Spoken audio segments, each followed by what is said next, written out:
Hello everyone, and welcome to my young and restless official. I hope everyone is having a wonderful day. Before we begin, please hit the subscribe button and give this video a thumbs up. Send him in, says Victor over the phone at the ranch. Victor gives Adam a firm embrace as he walks in. Adam inquires about his well-being. His father is doing well. Just take it easy, says Adam. What are you thinking about? Asks Victor. Adam informs him that he was correct. The best thing he could have done was to move on to the property and bring Chelsea with me. It has been a huge improvement to live with Connor. Adam is reminded by Victor that his son requested it.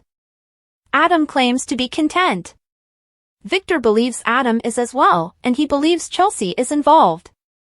Adam acknowledges that they are closer and that the good times might return. Victor claims that he is worthy of happiness. Everything in his life appears to be coming together. Victor is impressed by Adam's quick return to the saddle at Newman Media. Adam notes that he created it entirely from scratch. Victor respects the way he handled Connor's OCD as a father. Adam claims that he has a part of him that wants to make him proud and that all he could hope for is to live up to his legacy. Victor will stand by him and Chelsea since he doesn't take it for granted. My family welcomes her. Now, where do you go from here? He says. Adam will not coerce her. He has already persuaded her to open her mind to the possibilities by inviting her to supper. It is up to her what happens next.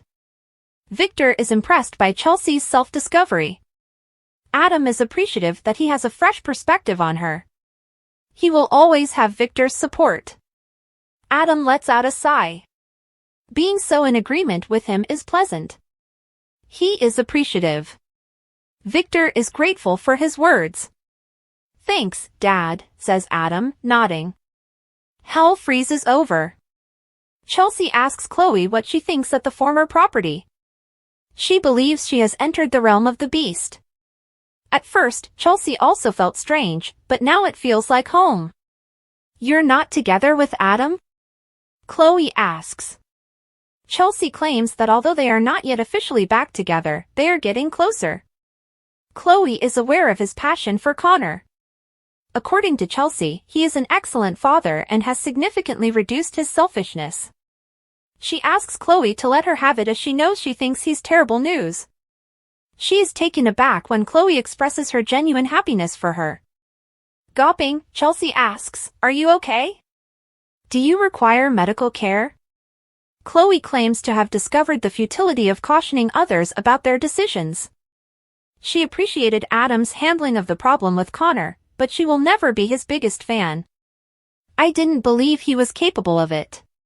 Together, they might be more powerful.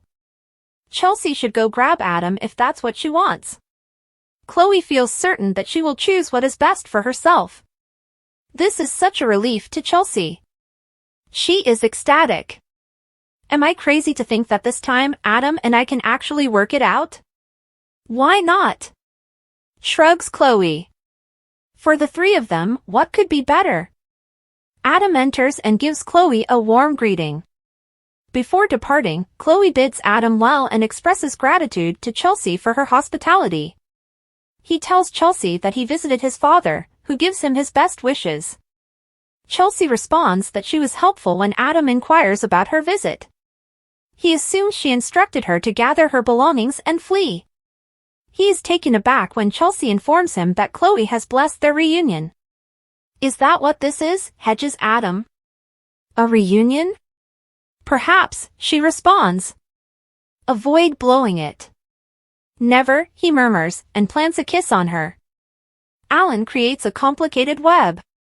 He and Nick discuss Havenhurst and its connection to Sharon and Phyllis's predicament at Billy's mansion. Nick cautions Billy about following the link in the text and states that Chance's team is investigating. That might be a trap.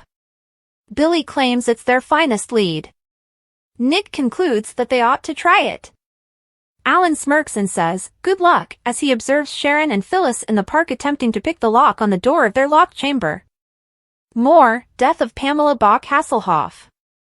Tracy tells Jack and Diane at the club that she never imagined being married again, but Alan is giving and compassionate. How fortunate she is to have found him. Jack claims to be the fortunate one. Alan is on his way back when Tracy receives a text from him telling her to purchase champagne so they can celebrate properly. After giving her a squeeze, Jack and Diane go upstairs. "I'll get the champagne and meet you in their suite," Tracy texts Alan. As she tries to pick the lock on the door of the mental hospital, Phyllis murmurs, "Come on, come on, come on." Behind her, Sharon watches with hope. "It's not in all the way," Phyllis informs Sharon as she takes a turn. They argue until Sharon reminds her that they cannot be disloyal to one another. As Sharon coaches, Phyllis tries again. All of a sudden, Phyllis believes she has it. A loud alarm goes off all of a sudden. They cower and shield their ears. Alan and Tracy embrace and kiss one another in their suite. She has champagne ready and candles lighting. He toasts to her greatness and declares his desire to take control immediately. "You have transformed me. You have improved me as a guy. I simply cannot fathom spending the rest of my life without you, Tracy." Looking at her, Alan exclaims how fortunate he is to have met her. Tracy is happy that she found him.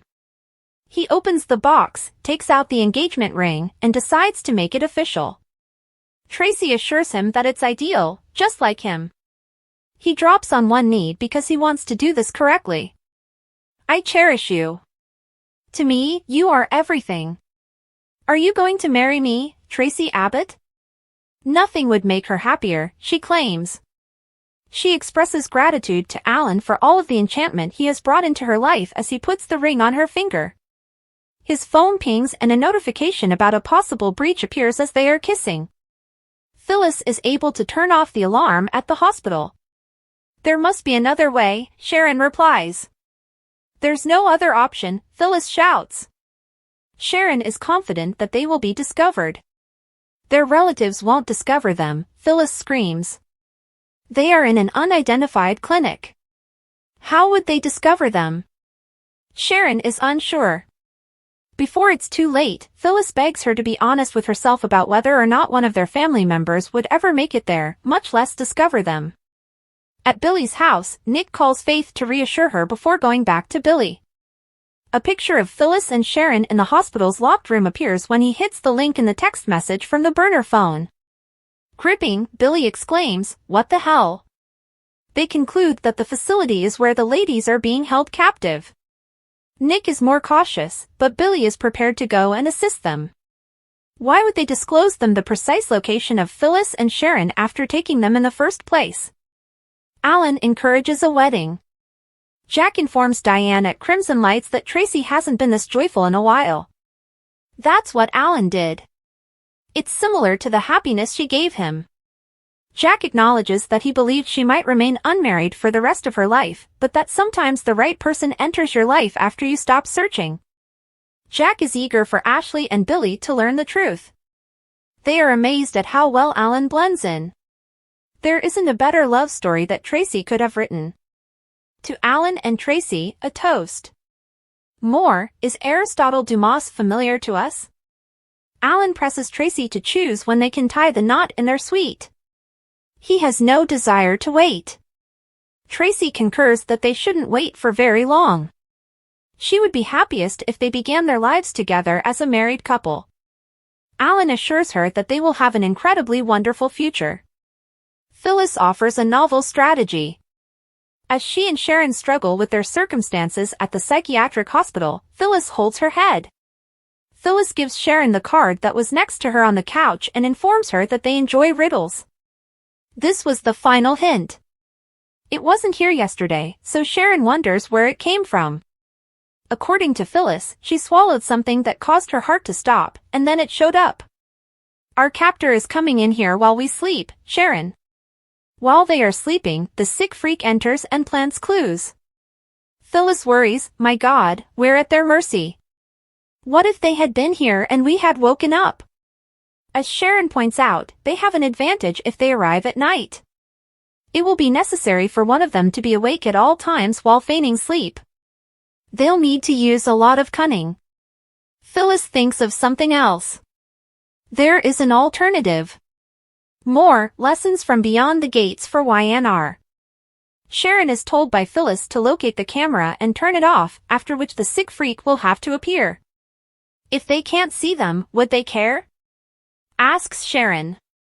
According to Phyllis, the sicko enjoys having control and wants to see his experiment in progress. Sharon fears that the individual will abandon them there to perish. According to Phyllis, they must be intelligent, they cannot be submissive. For them, this is a sport. They enjoy seeing us live. This is how we keep ourselves entertained. Do you understand that? That is the purpose of all these twisted games. Sharon gives a troubled nod. A dangerous message. At Billy's house, he informs Nick that the image has a link at the bottom. When they click it, a skull with a black background emerges. Words appear on the screen when the mouth opens. Who will bear the cost to preserve mental health? What kind of psychopath are we dealing with? Nick asks. Alan and Tracy share a kiss in their suite. Notifications regarding the attempted door breach kept pinging on his phone. Tracy advises him to look at his phone. Alan assures her that nothing matters more than her, his future bride, as it continues to ding. The phone continues to ping.